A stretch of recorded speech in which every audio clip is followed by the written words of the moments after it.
soir sur la légalisation des drogues. Vous voyez, c'est à Tolbiac. Ça n'a pas lieu, vous devez le savoir. Si, c'est un lieu, j'en suis sûr. Il y a un organisateur qui est ici qui me dit que c'est un lieu. Donc est-ce que je peux rentrer? C'est un débat sur la légalisation des drogues. Étudiant, vous pouvez entrer, bien sûr, oui. Non, je suis pas étudiant, je suis salarié, mais je viens pour un débat sur les drogues, je veux rentrer. Donc est-ce qu'on peut rentrer pour participer à ce débat? Si vous êtes étudiant, oui, si vous êtes étudiant, non. Non, je suis pas étudiant. Vous pouvez pas entrer. Pourquoi je peux pas rentrer? Attendez, Les instructions de la direction. Quelles instructions? Vous pouvez demander à l'organisateur. hein, qu'est-ce qui va se passer là? Ben, je sais pas, apparemment il devait se passer quelque chose, mais il ne se passe rien, parce que apparemment, comme d'habitude, dès que le cirque est là pour parler du cannabis, le cirque est un mouvement d'information sur le cannabis, eh bien on nous interdit de nous exprimer. Où ils nous donnaient une salle avec le nom du débat, drogue, aliénation des masses, simple plaisir individuel. On cherchait à faire un débat, on distribue un tract et ils nous disent c'est plus le thème du débat.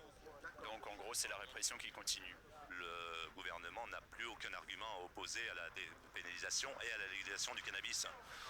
Depuis 3 ou 4 ans, tout ce qui paraît sur le cannabis leur retombe sur le coin de la gueule. Ça a été le rapport Henrion, ça a été le comité national d'éthique, ça a été l'affaire des sportifs. L'affaire des sportifs, ça démontre ce qu'on essaie de démontrer, nous le cirque, avec beaucoup de difficultés depuis 4 ans, c'est que le cannabis est intégré dans notre culture. Et que même les sportifs fument et qu'on fume de 18 à 77 ans, quoi. La dépénalisation, moi, ça me paraît surtout être un premier pas en vue de la médicalisation des drogues dures, ce qui est tout aussi important que le reste, quoi.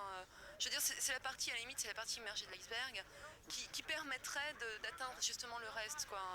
Donc s'ils ne veulent pas dépénaliser ou s'ils ne veulent pas légaliser, il y a sans doute des raisons derrière, plus ou moins économiques, j'imagine, parce que le cannabis rapporte beaucoup d'argent. Et quand Jacques Chirac vitupère contre le Premier ministre hollandais, il ferait mieux de s'en prendre au roi du Maroc. Mais il ne s'en prend pas au roi du Maroc, parce que le roi du Maroc est un ami de la France. Et qui est-ce qui organise le deal? Quoi qu'on en dise, et ça j'ose le dire, c'est quand même le roi du Maroc. 80% du shit qui est saisi en France vient du Maroc. Il était programmé à une conférence. Ah, je ne sais pas, monsieur. Hein. D'accord. Je dois Donc c'est tout. Hein. D'accord. Excusez-moi. Hein. Ok. C'est clair.